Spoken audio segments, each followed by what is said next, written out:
So hello students, तो हमारे पास class 9th science का चैप्टर नंबर 1 है और इसमें से एक महत्वपूर्ण प्रश्न हमारे सामने आता है, वाष्पन और क्वथन में क्या अंतर है।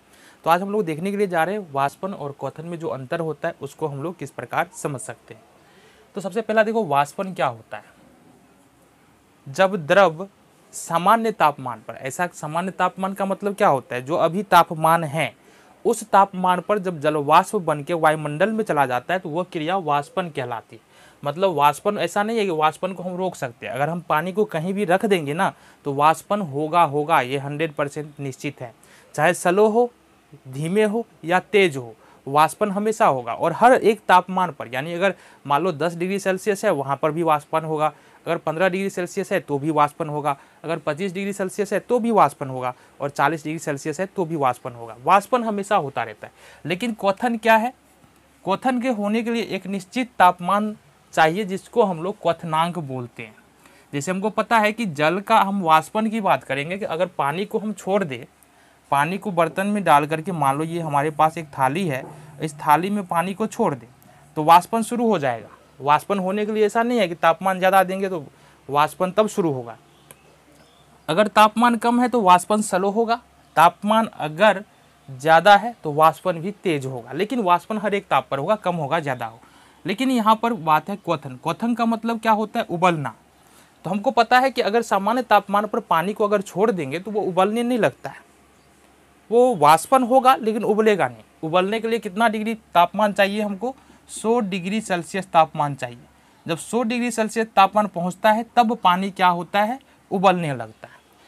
यहाँ पर भी 100 डिग्री सेल्सियस हमको कब चाहिए होता है? जब हमारा वायुमंडलीय दाब एटमॉस्फेरिक प्रेशर होता है, यानी एक वायुमंडलीय दाब पर हमको 100 डिग्री सेल्सियस तापमान चाहिए पानी को उबालने के लिए।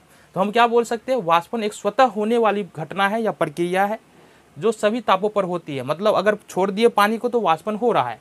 लेकिन क्वथन क्या है? क्वथन एक निश्चित ताप पर ही होगा जिसको हम लोग क्वथनांक कहते हैं। दोस्त पहली बात। अब वाष्पन जो है द्रव के केवल ऊपरी सतह से होता है, ठीक है। अगर हम थाली में पानी को रखें तो जो वाष्प बन के उड़ेगा सामान्य तापमान पर, वो केवल ऊपरी, पहले ऊपर वाला पानी उड़ेगा, पहले ऊपर वाला पानी जो है वो उड़ेगा, ठीक है। फिर वो नीचे वाला पानी, ऊपर वाला पानी चला जाएगा, फिर नीचे वाले पानी का वाष्पन होगा। यानी कि कहने का मतलब क्या है कि वाष्पन जो है केवल ऊपरी सतह से होता है। यही कारण है कि थाली में जितना पानी रखे हुए, इसको अगर हम गिलास में रख दे, तो वाष्पन की गति स्लो हो जाएगा। क्यों? क्योंकि ये वाष्पन तो केवल ऊपरी परत से हो रहा है, ऊपरी सतह से हो रहा है। जबकि यहाँ पर क्षेत्रफल क्या हुआ? सतह का क्षेत्रफल घट गया तो वाष्पन भी क्या होगा? कम हो जाएगा। लेकिन जो क्वथन होता है ना, क्वथन हर एक तापमान पर होता है। हर एक तापमान पर नहीं, क्वथन जो है संपूर्ण द्रव से होता है।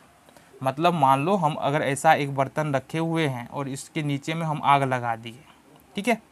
इसके नीचे में हमने क्या किया? आग लगा दिया। अब आग लगाएंगे और 100 डिग्री सेल्सियस पर जैसे ही तापमान पहुंचेगा तो इस पानी के हर एक भाग से बुलबुले उठने लगेंगे, ठीक है। इस पानी के हर एक भाग से बुलबुले उठने लगेंगे और सारा पानी धीरे धीरे, यानी कि नीचे वाला पानी भी वाष्प बन के उड़ेगा और ऊपर वाला पानी भी वाष्प बन के उड़ेगा। जबकि वाष्पन में क्या होता है? सिर्फ ऊपर, यानी सतह, ऊपरी पानी है। अगर थाली में पानी रखे या गिलास में रखे हुए, जो सतह का ऊपर वाला पानी है वही वाष्प बन के उड़ता है। लेकिन यहाँ पर क्वथन में क्या होता है? नीचे से भी वाष्प बन के उड़ता, नीचे से भी वाष्प बन के पानी जाएगा और ऊपर से भी वाष्प बन के जाएगा और इसमें बुलबुले उठते हैं। अगर हम जानते हैं, अगर पानी में 100 डिग्री सेल्सियस तापमान देते हैं तो कई बार खाना बनाते हुए देखा होगा, वहाँ पर क्या होता है? पानी के नीचे से बुलबुला उठता है और ऊपर तक आता है, ठीक है। तो 2 पॉइंट हो गया। वाष्पन में ठंडक उत्पन्न होता है और क्वथन में ठंडक नहीं उत्पन्न होता है। अब इसका क्या मतलब है? जब भी वाष्पन होगा ना तो ठंडक उत्पन्न होगा। जैसे कि मान लो हम एक सूती कपड़ा पहने हुए हैं, कॉटन वस्त्र पहने हुए हैं, तो पहले तो जो पसीना आएगा वो कपड़ों द्वारा सोख लिया जाएगा। अब फिर उस पसीने का क्या होगा?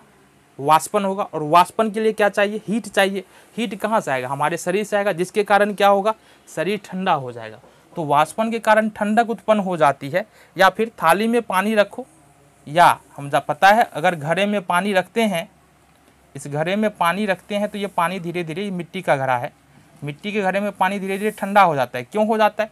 क्योंकि इसमें छोटे छोटे छिद्र होते हैं। इस मिट्टी के बर्तन में क्या होता है, छोटा छोटा छिद्र होता है ना। अब ये पानी का वाष्पन होगा छोटे छोटे छिद्रों के द्वारा, और हीट कहाँ से मिलेगा, जो पानी अंदर में है उसी पानी से हीट मिलेगा। तो धीरे धीरे पानी का हीट क्या हो जाएगा, कम हो जाएगा, और ये पानी ठंडा हो जाएगा।